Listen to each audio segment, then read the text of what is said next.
عليكم ورحمة الله وبركاته. أشما أركفون ورون أمانتي بروس جرى جرتو هردفتو تافي كبجمتو تكية أكمنا قاكي السني جيجباتو سنين جدا وجينا كم سنقول سرتانيمي إيقاك أسمانو وروني شانار كنا فارات هاتن سبسكرايب قوشو ماتي كية ناف تانا جيجبيسا سنين جدا وروني جيجبيسا جرتانيس قلتو مالا إيقاك هاتلامي قافي يرون إيرانا قافتن isinii deebisuu dhufee warroonni dafee isinii deebisiin gaafii keessan ni beeytan biiziidha. Sanumaafin ol kaayee bira taa'aa jira garuu hin daganne jechuudha. Asirratti barreeffadhee jirallee isinii galee maaliif jennaan gaafii eeganama gaafatanii gaafii tokko hordoftootaaf deebisuun dirqama yeroo fudhatus turus egaa ka viidiyoo yeroo darbe hojjedhu irratti madaamin kee sarpiraayizii na gootee akkanatti jedhee yeroo isinitti agarsiisetti warqii isin naa bittee fi waan akkasii jechuudha. Egaa gaafii baay'ee na gaafatame ijoollee baay'eedha kanaa dawwaltanii na gaafattanis isin bakkuma tokkotti isinii deebisadheeti maas seetanii dhugaa na jaalatti maaliif dhugaadha na jaalatti na kabaji ani isin kabajaa hojii kiyya hin hojjedhu.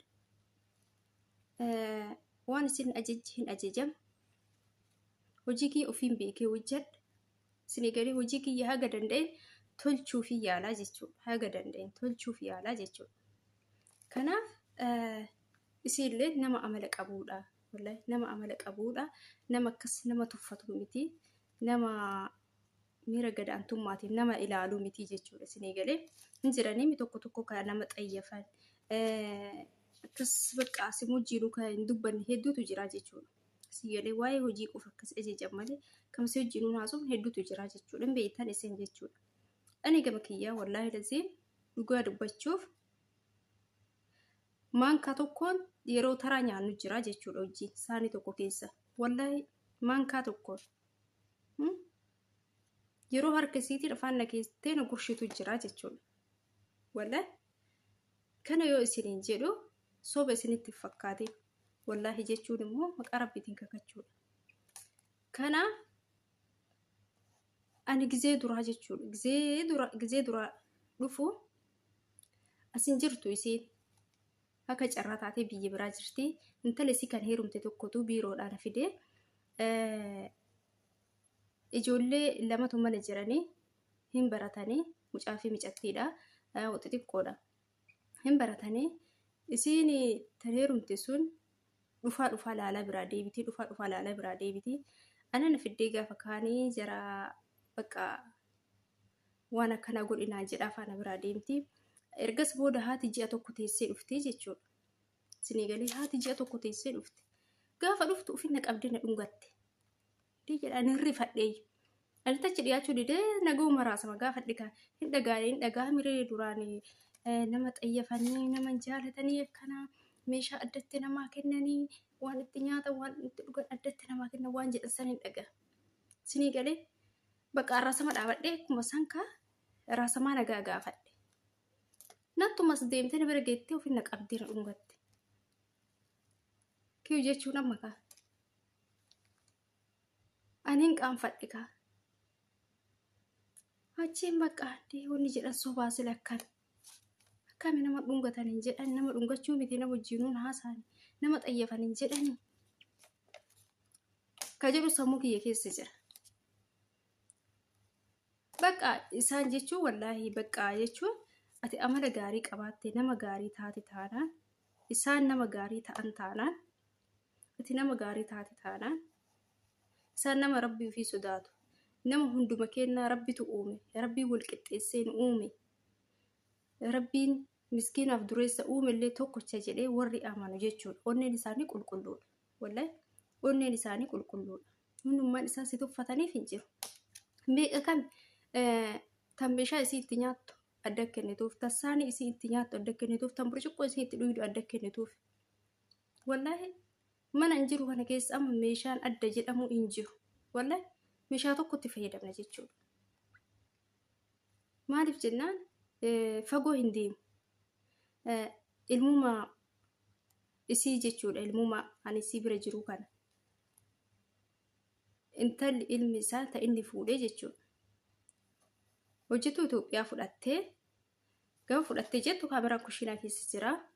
Achi ilaalti meeshaa isii adda kenniteef durumaayyuu maankaa saanii burcuqqoo waan isin itti fayyadamtu jechuudha. Mucattiin tun maal naan jetti wallaahi laziim afaan isii irraan himte as dhufti yoo san guyyaa jimaataa waliin dhufanii isaan hin beektan as dhufti. Maal naan jettee achitti bara akkanaa meeshaa akkanaa addannaa kennanii gaafa tokko makarajii shaayii itti danfisuuti. Shaayii ofii kiyyaaf hin danfifadhe gaafa san isiin naa danfisiin jenne ofii kiyyaa kamataa kiyyaatiin danfifadhe hasukkaratti ba'u jedhee maanka kiyya sanii waliin dha'i jetti makarajii san keessatti jechuudha. Yoo waliin dha'u adaasiin achi ilaalti kaameraan dhuftee makarajii kanallee ofii keetiitti fayyadaminaan jetteetti. Ofii keetiitti fayyadamee kanatti maankaa keetiin itti olii dhoofte ofii keetiitti fayyadamii jettee ofii isiiti kophaa adda baastee jette. Mee ilaala sababa isii maankaa isii sanii makarajii san keessatti sukkaara ittiin waliin dhayatte qofa shaayii isiititti haa itti bayuufiif sanuma xayyaftee makarajii sanillee isii maa kennitee jechuudha. Namoota akkana nama xayyafan fa'atu jira. Wallahi maaliifi isaan baqa hundi isaanii tokko miti jechuudha. Akkuma nu namni keenya garaagarummaa qabu isaanillee garagaraa jechuudha. Isinii galee wallahi kanaan isin jechuu barbaadeeti obboleeyyan kiyya. Gaafii lammaffaan immoo ati akkamitti mana kontiraataa dhugaa ganaa bira teessiree warri jettanii na gaafattan jechuudha. Isinillee gaafii keessan isinii deebisa. Maal seetan yeroo baay'ee jechuudha. Anama aayidii mataa kiyyaas ofii kiyyaa birri kiyyaa hojjechuu hin dadhabne hojjetachuu hin dadhabne. Baay'ees aayidii mataa kiyyaas hojjedhee baafadhee hojjechuus ni danda'a.